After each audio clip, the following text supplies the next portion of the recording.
students. So let's begin our class today with the topic transportation in human beings. So ये जो topic है transportation in human beings, यह आपका biology part का life process chapter से है. मैंने ये टॉपिक इसलिए चूज किया क्योंकि लाइफ प्रोसेस में ये ट्रांसपोर्टेशन जो है ये थोड़ी सी क्रिटिकल और काफ़ी बच्चों को इसमें थोड़ी सी परेशानी होती है समझने में. तो let's start with the transportation in human beings. So ये जो आपने देखा होगा न्यूट्रिशन चैप्टर आपने पढ़ी है और उससे आपने जाना है क्या, what have you learned from that chapter? You have learned that through nutrition we get the essential nutrients. Through nutrition we gain essential nutrients. अब ये सारे essential nutrients में एक आपको पता है वो है ग्लूकोज, जो हमें देती है क्या, एनर्जी. दूसरी और एक है आपका जो प्रोटीन्स के सिंपलर फॉर्म है अमाइनो एसिड. ये क्या करती है, it's a body building food, isn't it. अब ये सारे हमारे कंप्लीट डाइजेशन कहाँ होती है, they all occur in the small intestine. But क्या आपको लगता है कि आपकी बॉडी बिल्डिंग से स्मॉल इंटेस्टाइन में? No, your muscles they need to be grown, isn't it? आपको ग्रोथ चाहिए होती है. Again you see glucose. Glucose क्या होती है, energy giving food. So energy कहाँ कहाँ जरूरत होती है, each and every part of the body, isn't it? So जो आपकी फूड है, फूड के साथ आपके जो रेस्पिरेटरी गैसेस है जस्ट लाइक ऑक्सीजन जो हम लेते हैं, या फिर कार्बन डाइऑक्साइड जो बाद में निकलती है, isn't it, after the end products of respiration. So ये सारी चीजें they have to be transported from one part to the other part, isn't it? Plus आप और एक चीज देखिए, आपने डाइजेशन चैप्टर में पढ़ी होगी कि उसमें कुछ वेस्ट प्रोडक्ट्स निकलते हैं जिन्हें हमें बॉडी से बाहर निकलनी होती है, अदरवाइज दे बिकम टॉक्सिक. हमारी किडनी जो होती है वो यूरिन प्रोड्यूस करती है, जो क्या करते हैं, बॉडी के जो सोल्यूबल टॉक्सिक प्रोडक्ट्स हैं उन्हें एलिमिनेट करते हैं. सो ऐसा नहीं है कि जो हमें चाहिए होती है जैसे कि फूड हो गया या फिर रेस्पिरेटरी गैसेस हो गए या हार्मोन्स एंजाइम्स हो गए, सिर्फ उनको पहुंचाना. जो वेस्ट प्रोडक्ट्स है we need to eliminate them also. So ये ले आना जाना ये सब कौन कर पाता है, हु डज इट? हमारी किडनी तो खुद चल के नहीं जाती है, इजंट इट? प्लस हमारे जो स्मॉल इंटेस्टाइन है वो तो जा जाके हमारे ब्रेन को खाना नहीं देती है. कौन ले जाता है इन्हें, who takes it? It has been taken by some specialized system, and that specialized system is known as what? The specialized system is known as circulatory system. Specialized system जो हमारे सारे essential चीजों को या फिर जो नॉन essential चीजें उनको भेजना, लेना जाना, ये सारे करते कौन है? Circulatory system. And from the name itself circulatory, आप समझ ही रहे हैं कि ये हमारे होल बॉडीज में क्या करते हैं, सर्कुलेट करते हैं, इजंट इट? सो ये जो सर्कुलेटरी सिस्टम है ये चलती किससे, ये बनी किससे है? ये बनी है तीन बेसिक चीजों से. जो हमारे सर्कुलेटरी सिस्टम है ये बनी है तीन बेसिक चीजों से. नंबर 1 हो गया आपका ब्लड. जो ब्लड महाशय है ये ब्लड क्या करते हैं, this blood used to take all the essential things from the site of production to the site where they need. यही जो ब्लड है ये क्या करते हैं, ये excretory products from the site of production to the site of elimination ले जाते हैं. लेकिन आपको पता है ये ब्लड तो लिक्विड है, आपने देखी होगी बचपन से आज तक, कभी तो आपके कटे होंगे, ब्लड तो निकला होगा. जब ब्लड निकलती है इट्स लिक्विड, ये तो कहीं भी फ्लो कर जाएगा, इजंट इट? सो इसको डिस्टिंक्टली एक डायरेक्शन में फ्लो करने के लिए क्या चाहिए होता है? आपके देखिए जो आपका वाटर टैंक है ऊपर, हर एक घर पे टैप्स हैं, इजंट इट? आपको शावर चाहिए होती है या फिर आपका बेसिन में चाहिए होता है, आप एक डायरेक्शन में लाते हैं, कैसे? Via pipes. तो ये ब्लड भी उसी वाटर टैंक जैसा है और इसको एक डायरेक्शन में भेजने के लिए हमें क्या चाहिए होती है, कुछ पाइप्स चाहिए होती है. और इन पाइप्स को हम क्या कहते हैं, व्हाट डू वी से दिस पाइप्स? वी से this pipes is blood vessels. Okay. और प्लस देखिए अभी जो ये ब्लड है, ब्लड वेसल्स तो हो गया. आपको पानी चाहिए, आप टैप खोलते हैं, फोर्स से पानी आता है आपके पास, टैप बंद कर दो तो पानी आना बंद हो जाता है.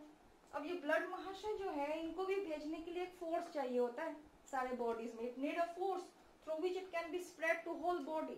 और वो फोर्स कौन देते हैं, वो फोर्स देते हैं हमारे मोटर जो है कौन, आवर हार्ट. ये आपका दिल का मामला, isn't it? So our circulatory system, or you can say transportation in human being, it comprises of 3 components essential. They are what? blood vessels and heart. ये 3 बेसिक चीजें हैं हमारे सर्कुलेटरी सिस्टम की. इन 3 बेसिक चीजों के साथ और एक लिक्विड भी है हमारे बॉडी में. Apart from blood we have one more liquid, and that liquid and that system is known as lymph. That liquid is known as lymph, known as lymphatic system.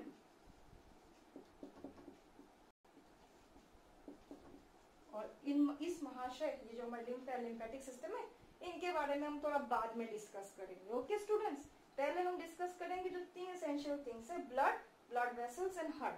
सो इन्हीं के बारे में बेसिकली डिस्कस करेंगे और यही है हमारा topic, transportation in human beings. Okay, the components of circulatory system one by one. The first component, blood. So you all know in class 9 you have learned that blood is a liquid connective tissue, isn't it? Blood जो है ये हमारा क्या है, liquid connective tissue है. So before we learn in details about the different parts of blood, let us now see about the functions of blood. आखिर ये blood भाई साहब करते क्या है हमारे body में. The first and most important work of the blood is transportation. देखो भाई चैप्टर का नाम जब ट्रांसपोर्टेशन है, सर्कुलेटरी सिस्टम है, तो इनका तो काम ट्रांसपोर्टेशन बनता है. सो ये जो हमारे ब्लड है ये क्या करते हैं, ये भाई साहब ट्रांसपोर्ट करते हैं.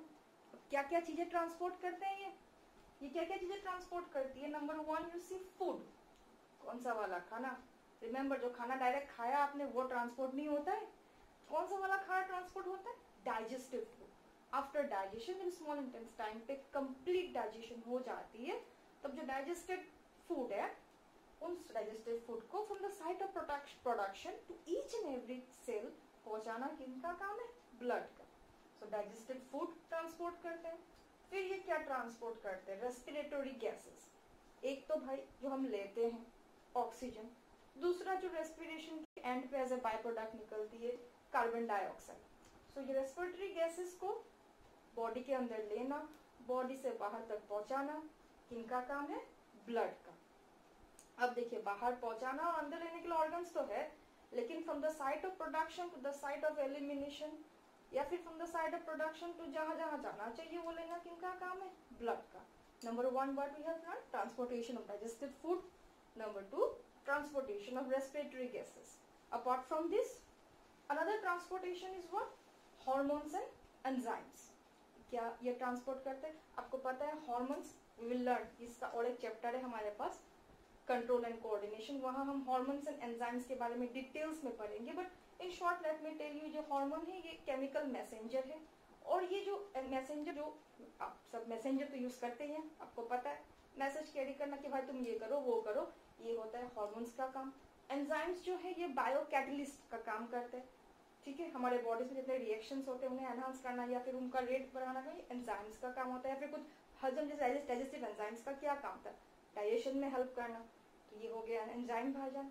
सो जो हमारे ब्लड है what is this, transportation of food, transportation of respiratory gases, transportation of hormones and enzymes. और एक तो हम भूल ही गए, वो क्या है, I hope you all remember that, transportation of what, waste products.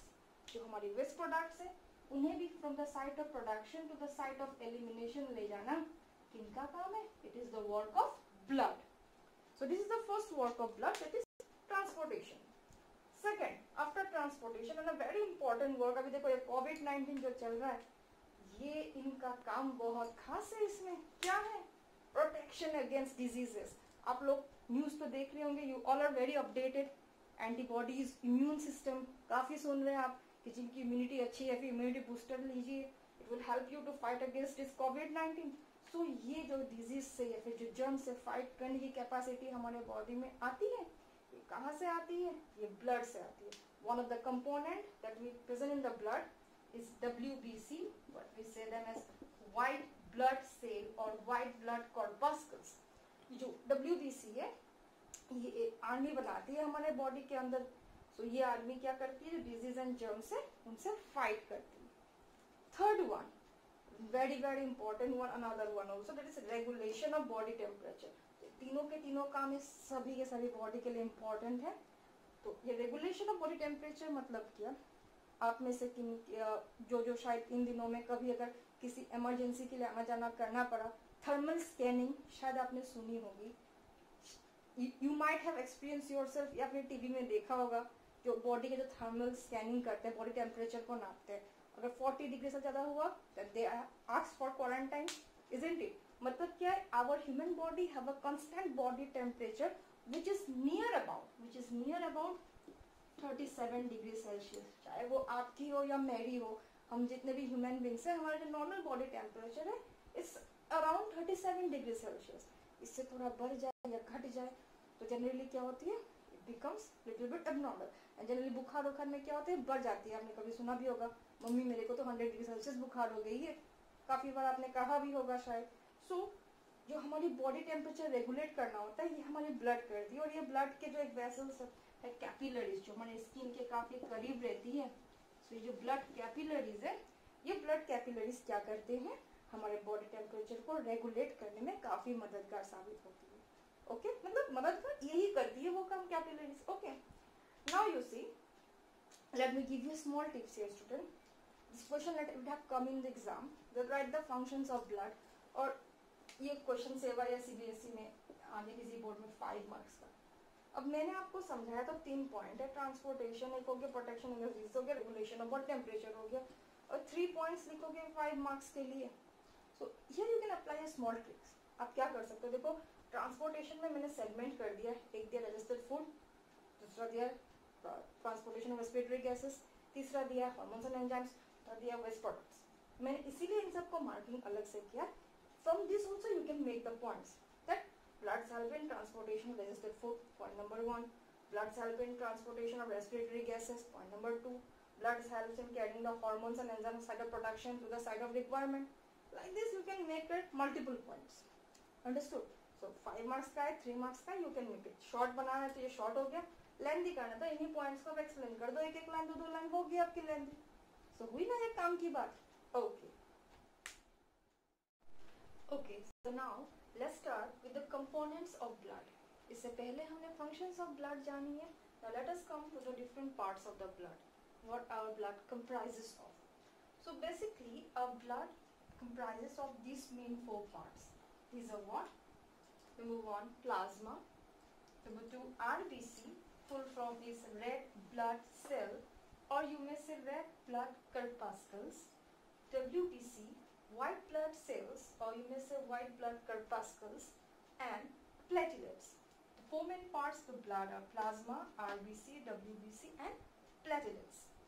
Now of these 4 main parts, जो प्लाज्मा है, plasma is the liquid part of the blood. अब जो हमारे ब्लड जब निकलती है लिक्विड निकलती है ना, why? Because of the plasma. तो ये जो प्लाज्मा है ये लिक्विड पार्ट है। बाकी जो ये आरबीसी, डब्ल्यूबीसी एंड प्लेटलेट्स है, बाकी की ये 3 पार्ट्स क्या है, ये सॉलिड पार्ट है। And what this 3 parts used to do, they used to float in this plasma.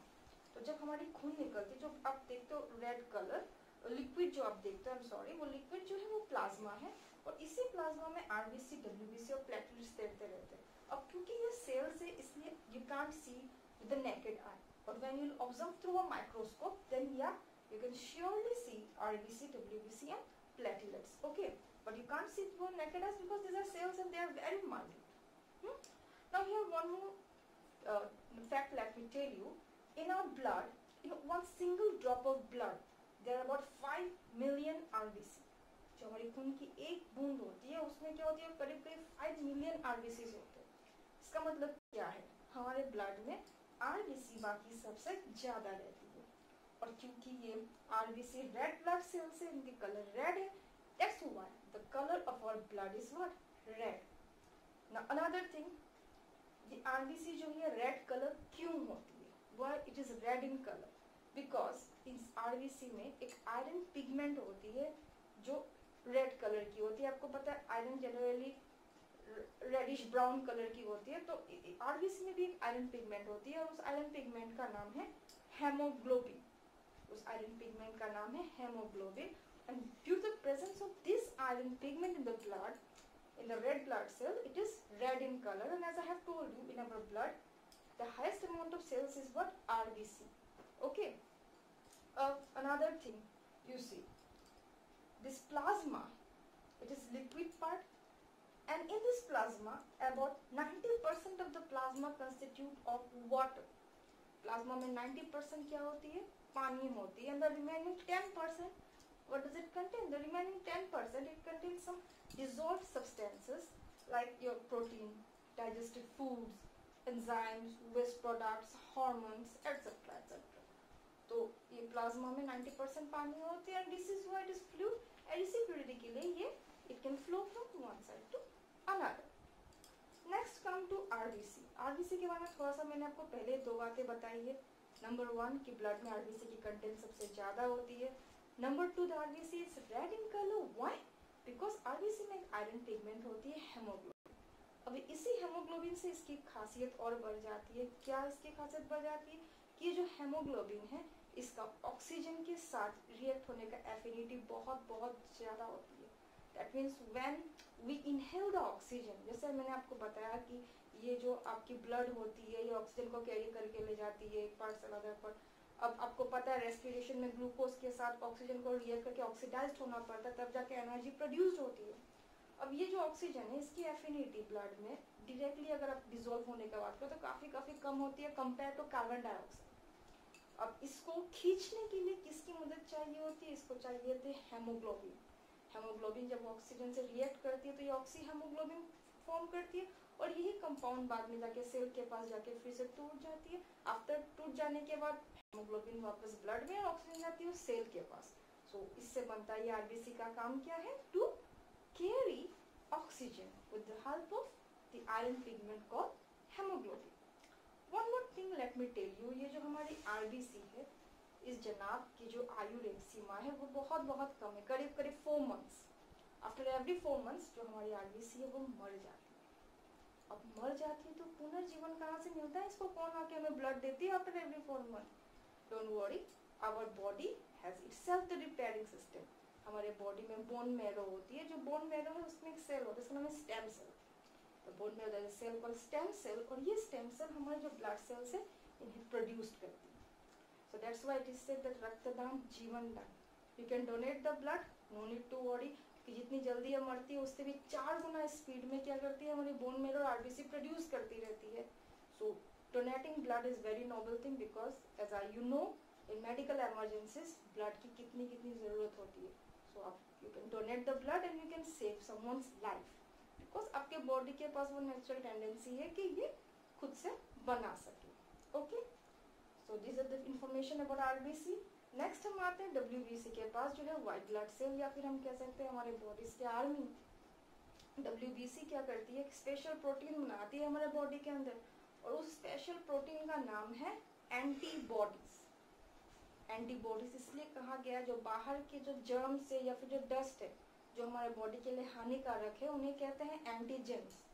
ANTIGENS, antigens. तो ये जो एंटीबॉडीज है लाइक वायरस को टैकल करने के लिए वी हैव व्हाट, फटाक से आपने बोल ही दिया मुझसे पहले, एंटीवायरस। Very good. सो ये एंटीजेंस को मारने के लिए हमारे WBC के पास एक आर्मी होती है, सैनिक होती है, उनका नाम है एंटीबॉडीज। और ये एंटीबॉडीज क्या करती है? एवरी टाइम अभी जो मैं आपसे बात भी कर रही हूँ, सो थ्रू द एयर हजारों माइक्रोब्स मेरे बॉडी में एंटर करने की कोशिश करें, फिर कुछ एंटर कर भी गए होंगे, thanks to my antibodies, thanks to your all antibodies कि वो रेगुलर फाइट कर रहे हैं और हमें बचाती जा रही है। और इसी एंटीबॉडीज के साथ हमारा एक सिस्टम बनता है जिसे कहते हैं इम्यून सिस्टम, जो हमारी बॉडी की रक्षा कवच है। With good food and healthy lifestyle और इम्यून सिस्टम को बूस्ट कर सकते हैं, एंड इन कोविड-19 फाइट में this will help you a lot. So ये हो गया WBC की खासियत। नेक्स्ट आते हैं हम प्लेटलेट्स के पास। Platelets are very tiny fragments present in our blood, और इस प्लेटलेट्स की तो अपनी ही खासियत है। देखिए, whenever you have small cuts, अब science is based on observation, अब हम इसे ऑब्जर्व कीजिए। So when you have small cuts, आप उसको ध्यान भी देते हैं, specially the boys while playing their favourite sports like what, very good, football, cricket, isn't it? Or the girls while trying their hands in this lockdown in the cooking, shooting.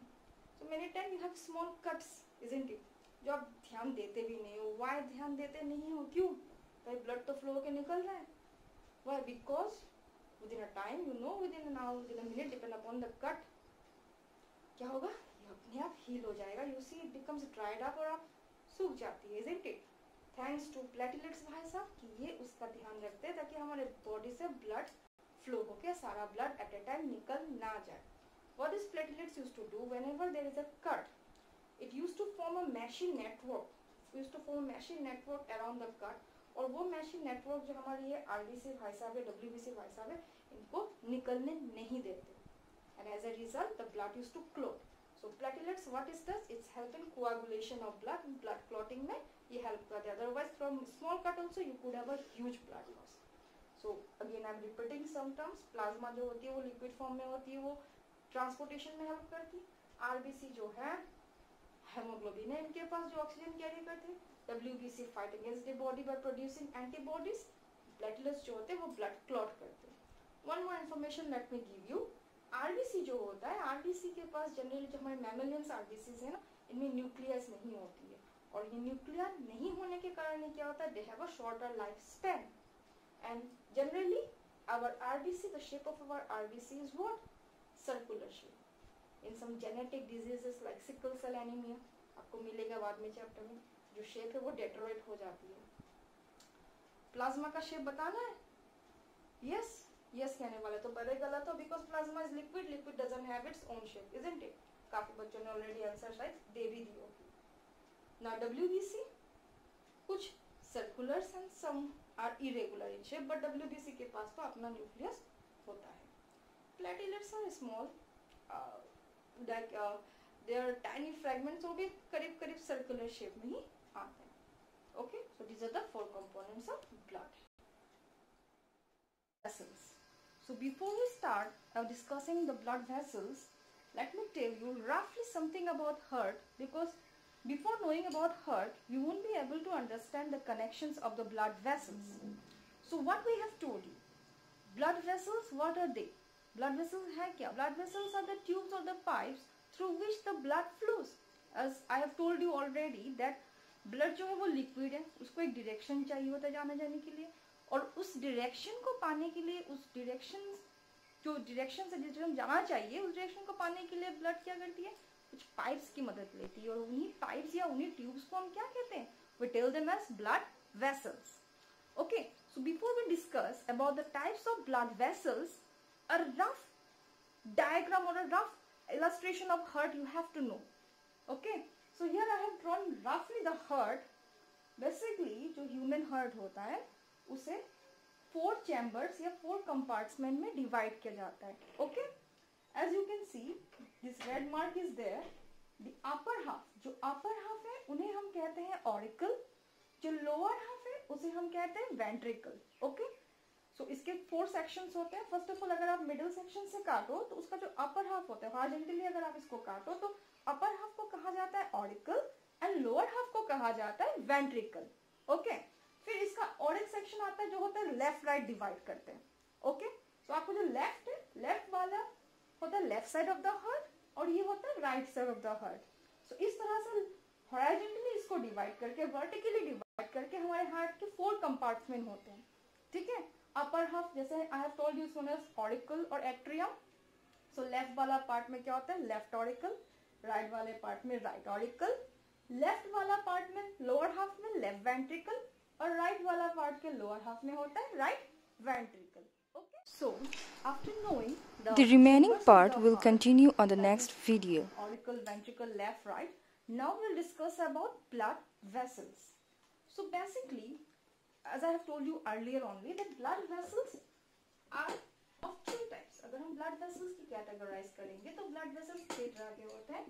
What are they? What are the blood vessels? One is artery, another one is vein, and another one is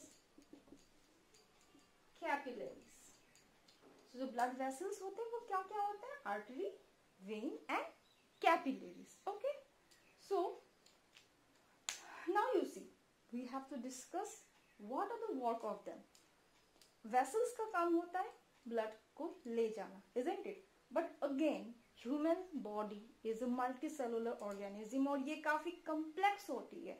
So इसके लिए systematically and smooth functioning के लिए in blood vessels को भी अलग अलग काम allot किया गया है और depending on their work they have been differentiated with different names, artery, veins and capillaries. Okay, सबसे पहले हम आते हैं आर्टरी और वेन्स के बारे में. स्टूडेंट्स काफी टाइम इसके डिफरेंस बिटवीन भी पूछे जाते हैं. सो आर्टरी जो होता है, आप माइंड में क्लियर रखो, आर्टरी का काम होता है प्योर ब्लड ले जाना। प्योर ब्लड मतलब क्या? प्योर ब्लड मतलब the blood which carries oxygen. Actually इसे प्योर ब्लड नहीं कहते हैं, ये होता है oxygenated blood. That means blood rich in oxygen. जो ब्लड ऑक्सीजन ले जाती है उसे हम कहते हैं oxygenated blood.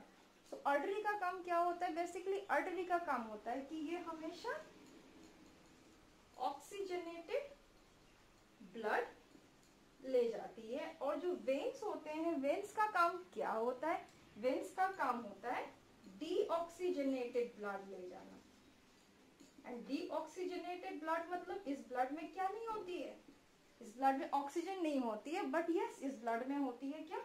Despite of oxygen इस ब्लड में होती है carbon dioxide. Okay, so the basic difference artery और veins and very easy to remember is what?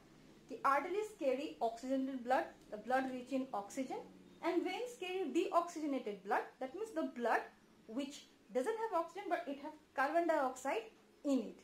Okay. Now you see, apart from this, there is one exception. जैसे मैंने बताया कि artery जो होती है वो ऑक्सीजनेटेड ब्लड ले जाती है और वेन्स जो होती है वो डीऑक्सीजनेटेड ब्लड ले जाती है। ना स्टूडेंट, आपको रेस्पिरेशन चैप्टर से थोड़ी बहुत तो याद होगी। You inhale the oxygen through nose, then it enters through via your windpipe. It's enter your lungs, and from lungs the blood used to take the oxygen, isn't it? तो blood जो होती है वो लंग्स के बाद उस oxygen को लाके सबसे पहले जहां पहुंचाती है वो है हार्ट। क्योंकि I have told you at one time पूरे होल बॉडी को ब्लड पहुंचाने के लिए एक फोर्स चाहिए होती है। वो फोर्स कौन देती है? हमारी हार्ट पंप करके वो फोर्स देती है। सो लंग्स के बाद डायरेक्टली जो ऑक्सीजनेटेड ब्लड होती है वो आती है कहाँ? हार्ट में। अब यहीं पे वो एक्सेप्शन है कि आर्टरी तो ऑक्सीजनेटेड ब्लड लाती है, बट लंग्स से हार्ट तक जो ऑक्सीजनेटेड ब्लड लाती है वो आर्टरी नहीं होती है, वो होती है वेन। और उस वेन का नाम है पल्मोनरी वेन। उस वेन का नाम है pulmonary vein. Remember that all veins carry deoxygenated blood accept pulmonary vein. Pulmonary vein क्या करती है? ये ऑक्सीजनेटेड ब्लड लाती है। ओके, सिमिलरली जब सारे बॉडीज से ब्लड कार्बन डाइऑक्साइड लेके आते हैं तो वो डायरेक्टली लंग्स को नहीं भेजते, वो पहले भेजते हैं हार्ट को। एंड देन हार्ट जो होती है वो क्या करती है? उसे वापस भेजती है लंग्स, और लंग्स फिर नोज को भेज के वापस भेज देती है। ठीक है, सो हार्ट से जो डीऑक्सीजनेटेड ब्लड लंग्स को पहुंचाती है वो वेन नहीं पहुंचाती है, वो एक आर्टरी पहुंचाती है। ओके।